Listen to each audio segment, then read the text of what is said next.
Lavalin കേസുമായി ബന്ധപ്പെട്ട് വാർത്തയിലേക്ക് പോകാം. ലാവ്ലിൻ കേസിൽ സിബിഐയുടെ കുറ്റപത്രം അസംബന്ധമെന്ന് മുഖ്യമന്ത്രിയുടെ അഭിഭാഷകൻ ഹരീഷ് സാൽവെ ഹൈക്കോടതിയിൽ. KSEBയുടെ വാണിജ്യ പുരോഗതിക്ക് വേണ്ടിയായിരുന്നു കരാർ. നല്ല കാര്യങ്ങൾ ചെയ്താലും പഴി കേൾക്കേണ്ട സാഹചര്യമാണ് ഉള്ളതെന്നും അഭിഭാഷകൻ വ്യക്തമാക്കി. സാലി മുഹമ്മദ് കൊച്ചിയിൽ നിന്നും നൽകും വിശദാംശങ്ങൾ. സാലി, സിബിഐയുടെ വാദങ്ങൾക്കെതിരെ ഏത് തരത്തിലുള്ള വാദമുഖങ്ങളാണ് ഹൈക്കോടതിയിൽ ഹരീഷ് സാൽവെ നിരത്തിയത്?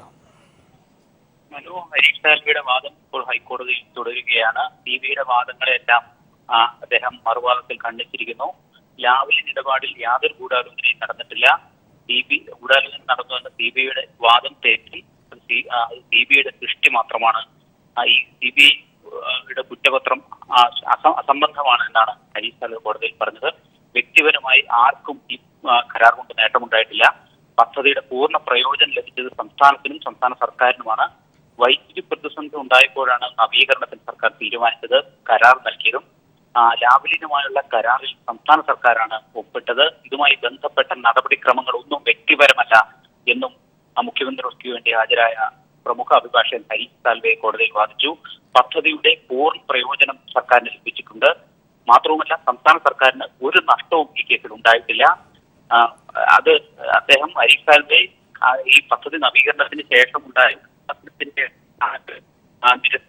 കോടതി ഇക്കാര്യങ്ങൾ മുന്നോട്ട് വെച്ചത്. മാത്രമല്ല, മലബാർ ക്യാൻസർ സെന്ററിന്റെ ഉള്ള ധനസഹായം ആദ്യ കരാറിന്റെ ഭാഗമല്ല എന്നും അദ്ദേഹം പറഞ്ഞു. നല്ല ഉദ്ദേശത്തോടു തന്നെയാണ് ലാവ്ലിൻ കരാർ ഉണ്ടാക്കിയതും ഏറെ കൂടിയാലോചനകൾക്ക് ശേഷമാണ് കരാർ നൽകിയതും.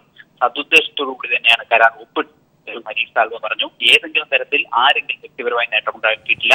നേട്ടമുണ്ടായ സംസ്ഥാന സർക്കാരിനും സംസ്ഥാനത്തിനും തന്നെയാണ്. അതുകൊണ്ട് തന്നെ സിബിഐ മുന്നോട്ട് വയ്ക്കുന്ന വാദങ്ങളെല്ലാം തെറ്റാണ്. സിബിഐയുടെ ഗൂഢാലോചന വാദം സൃഷ്ടി മാത്രമാണ്.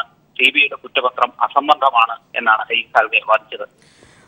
സംസ്ഥാന സർക്കാരാണ് കരാറിൽ ഒപ്പിട്ടത് എന്ന വാദമുഖത്തിലൂടെ മന്ത്രിസഭ അറിഞ്ഞിരുന്നില്ല ഈ തീരുമാനം എന്ന സിബിഐയുടെ വാദത്തെ ആ രീതിയിലാണോ ഹരീഷ് സാൽവെ ഖണ്ഡിച്ചത്?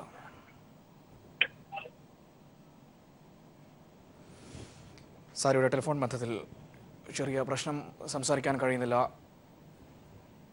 ചില ടെലിഫോൺ ലൈനിലുള്ള ചില സാങ്കേതിക തടസ്സങ്ങൾ. ഏതായാലും നിലവിൽ ഇപ്പോൾ ഈ കേസിൽ വാദം തുടർന്നുകൊണ്ടിരിക്കുകയാണ്. ഹരീഷ് സാൽവെയാണ് മുഖ്യമന്ത്രി പിണറായി വിജയന് വേണ്ടി ഹാജരാകുന്നത്. സിബിഐയുടെ കുറ്റപത്രം അസംബന്ധമാണ് എന്ന് അദ്ദേഹം വാദത്തിൽ പറഞ്ഞിരിക്കുന്നു.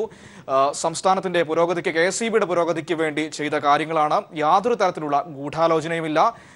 ഈ ചെയ്തതിൻ്റെയൊക്കെ ഗുണം കിട്ടിയത് സംസ്ഥാനത്തിനും സംസ്ഥാന സർക്കാരിനുമാണ് എന്ന് അദ്ദേഹം വ്യക്തമാക്കിയിരിക്കുന്നു. യാതൊരു തരത്തിലുള്ള ഗൂഢാലോചനയും സംഭവത്തിൽ നടന്നിട്ടില്ല എന്നാണ് ഹരീഷ് സാൽവെ ഇപ്പോൾ ഹൈക്കോടതിയിൽ വാദം പുരോഗമിക്കവേ അദ്ദേഹത്തിന്റെ വാദമുഖങ്ങൾ നിരത്തിയിരിക്കുന്നത്.